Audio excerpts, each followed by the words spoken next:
Sasa nimekuandalia mambo matatu jinsi ya kusikia sauti ya Mungu. Andika namba 1. Kujivika moyo wa unyenyekevu na utii. Ili usikie sauti ya Roho Mtakatifu ikisema na maisha yako, ni lazima uwe na utii na unyenyekevu ndani yako. Angalia watu wenye unyenyekevu, angalia watu wenye utii, maisha yao jinsi yanavyoendaga. Amen. Sio wale watu ambao wanakuwa na maisha yenye vurugu nini, wakati Roho Mtakatifu anakuja ndio kusema na wewe, anakuta uko busy, anakuta uko Kariakoo, anakuta uko stendi, anakuta uko wapi. Hapana. Kuwa na utulivu. Ndio maana wao tunasema pale unapokuwa unaomba, ukimaliza kuomba, kushandarize umemaliza, hebu tumia hata dakika zako 20-30 kukaa na kusikia sauti. Usikilize tu. Atakuja kwa njia ya ndoto. Wakati mwingine utashangaa umekama mtu anakupigia simu, anakuambia ndugu yangu, umetafuta kazi kwa muda mrefu lakini kuna mali nimesikia kuna kazi. Sasa hebu njoo tujaribu, au leta CV zako. Huyo ndio Roho Mtakatifu amemtumia mtu kukuambia habari njema. Amina. Majibu yako ndio hayo. Na wakati mwingine unaweza kujikuta umekosa amani, una changamoto ambayo lakini ukashangaa ukifungua Biblia tu wakati wa kusoma lile neno unalokutana nalo la kwanza kwenye Biblia, ndio jibu lako. Ndio jibu lako. Lakini sasa wewe una struggle, unasema unataka mpaka umsikie, mpaka umuone huyo hapa. Haleluya. Unafungua tu neno la kwanza kwenye Biblia, unakutana kwambia nami nitawapa mamlaka, nitawapa funguo za mamlaka. Chochote utakachokifunga duniani na mbinguni kimefunga. Na unapitia situation namna hiyo. So unasema asante Yesu. Roho za magonjwa ninazifunga. Roho za maumivu ninazifunga. Roho zote zinazosumbua maisha yangu ninafunga. Kwa sababu umepewa mamlaka. Neno.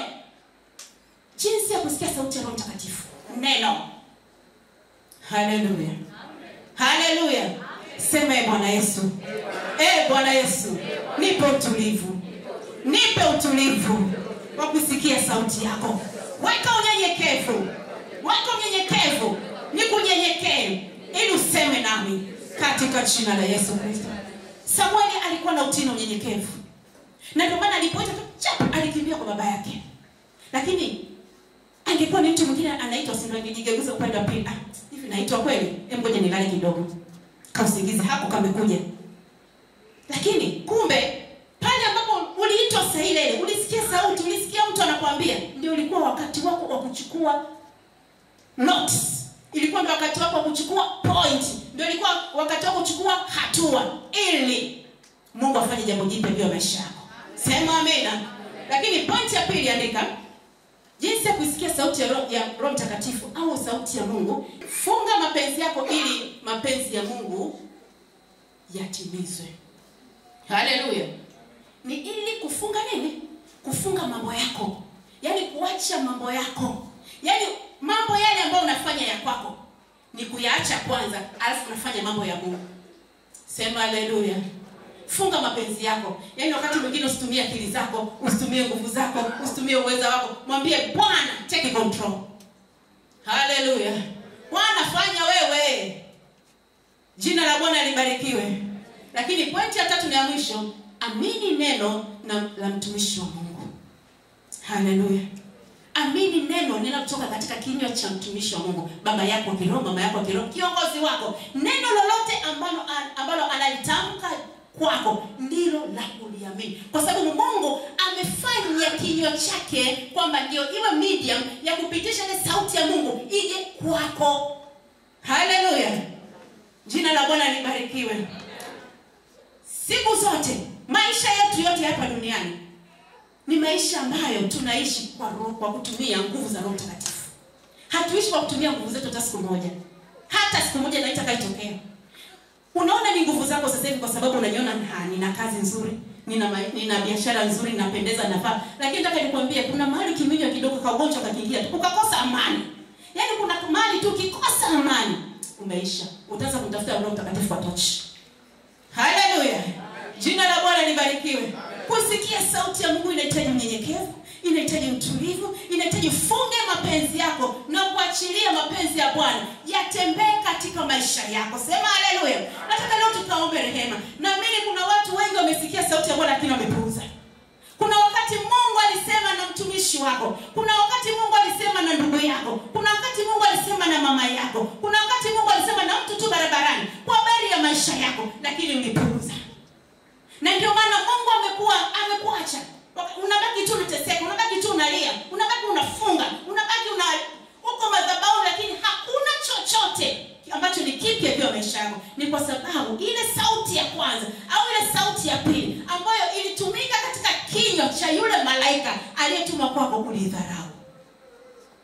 Haleluya. Mimi leo hii nina mgonjwa wa saratani yuko pale Ushendroni. Nimetoka jana kuomba naye. Lakini nikafuatilia story ya yule binti. Ananiambia, mama, miaka 2 iliyopita niliota titi limekatwa. Aliota. Nikamwambia ulivyota, akasema niliona tu ni kama ndoto. Nikashtuka nikaumia sana. Kwa nini nimekatwa titi langu? Lakini kumbe Mungu alikuwa anatuma sauti kwamba mwanangu kuna ugonjwa unakuja. Kuna kitu kikubwa kinakuja. Sasa light angesikia ile sauti kipindi kile, angegaragara kwenye madhabahu, angelia na kukataa zile roho za dini shetani, angetafuta hata watumishi wa Mungu wakalia nayo ugonjwa ungeondoka. Amen. Nabii Ezekia akatumwa Isaya kwa nabii Ezekia, akamwambia Ezekia atengeneze mambo nyumbani kwake, maana atakufa. Tunaona alichofanya Ezekia. Alifanya nini? Aligeuka ukutani, alitii na kunyenyekea sauti ya nabii. Wewe kwa nini usitii na kunyenyekea sauti ya mtumishi wa Mungu au ya yeyote yule ambaye anakuletea sauti kwamba hiki hapana, hiki fanya? Hezekia kageuka akasema, Bwana, bariki mtumishi wa Mungu. Akasema, Bwana, ninanyenyekea kwako, ninaomba unirehemu. Akageuka akalia, akamwambia, Bwana, ninatubu. Kama kuna mahali ambapo nimeenda kwa ubaya, ninaomba unisamehe. Tunaona Mungu alifanya nini kwa Hezekia? Alimwongezea miaka 15 ya kuishi. Leo hii mgonjwa wangu yule miaka 2 iliyopita ameota amekatwa titi. Ninavyokuambia, wiki moja juzi ameletwa ambulance kutoka Arusha. Yuko pale, haongei, hafanyi chochote. Aliponiona tu hivi akalia sana. Nikamwambia utapona. Alikuwa na mume wake. Mume wake ndo kanipa historia. Nikamwambia atapona. Lazima tuatie nguvu. Haleluya. Jina la Bwana libarikiwe. Mungu anasema na sisi, kubali leo sauti ya Mungu iseme na wewe. Kubali leo sauti ya Mungu ije maishani mwako. Fungua mtu wako wa ndani. Mwambie, Bwana, ninakuhitaji kwangu. Nenda kaseme na mimi tena. Ni kweli nilikuwa ni zama za ujinga, lakini leo nimesikia sauti ya mtumishi wa Mungu. Ninaomba fungua masikio yangu, fungua moyo wangu, fungua mtu wangu wa ndani, fungua macho yangu nione. Jina la Bwana libarikiwe. Jina la Bwana libarikiwe. Natamani tuombe maombi ya rehema. Haleluya. Tuombe maombi ya rehema. Binti yangu nakuomba tafadhali. Yule pale. Wewe nakuomba. Njoo binti yangu. Mama huyu anapita katika changamoto. Anapita katika changamoto kubwa sana. Lakini ninaamini Roho Mtakatifu aliye mwema na mwaminifu, kupitia madhabahu na kupitia kinywa cha mtumishi wake ambaye Mungu amesema naye na nisikia sauti na meitii, maombi ya mama wa mali hapa yatakwenda kumponya huyu mama.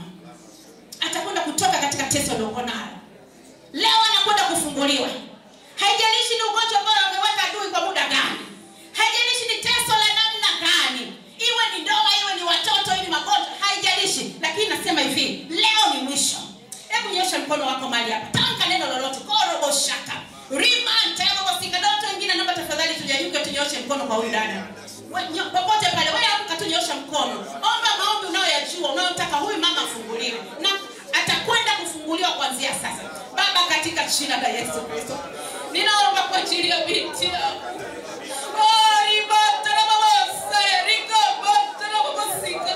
Angalia teso analopita. Angalia mateso aliyokuwa nayo.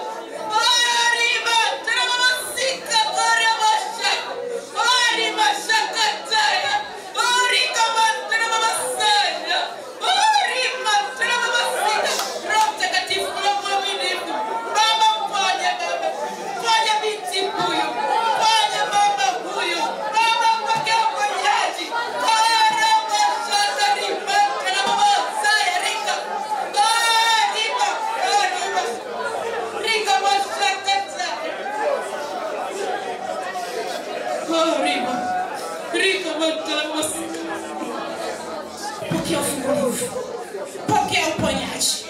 Pokea ustahimilivu. Pokea ushindi. Kila gonjwa kuanzia sasa ni mwisho in the mighty name of Jesus. Roho za adui wa shetani zinazokufuatilia kuanzia sasa tunazifunga. Tunafunga mauti haitakuwa juu yako. Kuanzia sasa neema ya uponyaji iwe juu yako. Adui wa shetani akuachie, akuachie, akuachie katika jina la Yesu Kristo. Baba asante kwa sababu iko neema mpya juu ya maisha yake kuanzia sasa katika jina la Yesu Kristo. Na watu wote tuseme amen. Amen. Daudi alipogundua amefanya kosa, alipogundua Mungu amekasirika, akarudi akalala chini. Maandiko yanasema akararua nguo zake, akajigaragaza, akakataa kula kwa siku kadhaa. Akamwambia Bwana, Bwana unirehemu. Sasa una fadhili zako, kiasi cha wingi wa rehema zako uyafute makosa yangu. Aliomba toba. Na sisi nataka leo tukaombe toba. Amen. Nataka tukamwambie Mungu aturehemu. Kuna vitu vingi ambavyo Mungu amesema na maisha yako, lakini ni kwa sababu ulikuwa unapuuzia. Hukusikia sauti ya Mungu kwa sababu hukujua ni namna gani Mungu amesema na wewe. Sasa leo unaenda mbele za Mungu, ukamwambia Mungu ile sauti irudi tena kwako. Akachilie neema kwa upya. Kile ambacho anatamani kitimie kwako kikafanyike sasa. Ukafungue moyo wako wa ndani. Achilia sauti, ile sauti ikaingia kwa mtu wako wa ndani. Leo mwambie Mungu ni rehemu. Amen. Nyosha mkono wako juu. Sema Bwana Yesu. Bwana Yesu. Niko mbele zako. Niko mbele zako. Ninaomba toba. Ninaomba masamaha. Ninaomba rehema. Ni kweli nilienda kwa ujinga, nikajisahau, nikawa na mambo mengi. Bwana Yesu, nikakukataa, nikafanya ya mapenzi yangu, lakini leo nimekwama. Leo ninakuja kwako. Ninaomba unisamehe. Ninaomba unirehemu. Ninaomba unirehemu. Bwana, sikia sauti. Sikia sauti yangu. Sauti yangu ni ya rehema. Sauti yangu ni ya toba. Sauti yangu nimeachilia kwako. Mimi ni mwovu. Mimi nimekukosea. Mimi ni mwasi. Bwana Yesu, ninaomba unirehemu. Nenda mbele za Mungu kumwambia kwa maombi yako mwenyewe. Baba, katika jina la Yesu Kristo, tazama mchana wa leo watoto wako wamesikia sauti, wamesikia neno kupitia mtumishi wako kwa habari ya kusikia sauti ya Mungu. Bwana Yesu, ninaomba warehemu watoto wako, ninaomba wasamehe watoto wako, ninaomba wapokee tena upya Baba. Ninaomba Roho Mtakatifu akaseme nao tena, ninaomba Roho Mtakatifu akakae nao tena kuanzia sasa. Mfalme wa amani, wakajue namna ya kukusikia, wakajue namna ya kukuenendea, wakajue namna ya kukutumikia, wakajue namna ya kufanya. Baba, ninaomba toba kama mtumishi na kuhani wako. Nimesimama katika madhabahu hii, ninaomba rehema kwa ajili ya nchi, ninaomba rehema kwa ajili ya madhabahu, ninaomba rehema kwa ajili ya kanisa, ninaomba rehema kwa ajili ya vijana, ninaomba rehema kwa ajili ya wamama, ninaomba rehema kwa ajili ya wababa, ninaomba rehema kwa ajili ya wakaka. Baba, warehemu, rehemu watoto wetu, rehemu matumbo yetu, rehemu kanisa lako. Baba, ninaomba turehemu. Baba, tunaomba masamaha. Tusamehe Mfalme wa amani. Futa maovu yetu. Futa Baba maasi yetu yote. Baba, tunaomba uyafute. Futa tena Mfalme wa amani. Futa Baba kile kitabu ambacho umeandika maasi yetu. Futa Roho Mtakatifu. Andika majina yetu upya katika kile kitabu cha uzima wa milele. Baba, asante kwa sababu umetusamehe. Baba, asante kwa sababu umetusamehe. Baba, asante kwa sababu umetusamehe. Pokea heshima na utukufu. Adhana ni zako katika jina la Yesu Kristo. Na watu wote tupige Yesu makofi mazuri. Haleluya. Asante Roho Mtakatifu. Mungu ni mwaminifu sana. Jina la Bwana libarikiwe.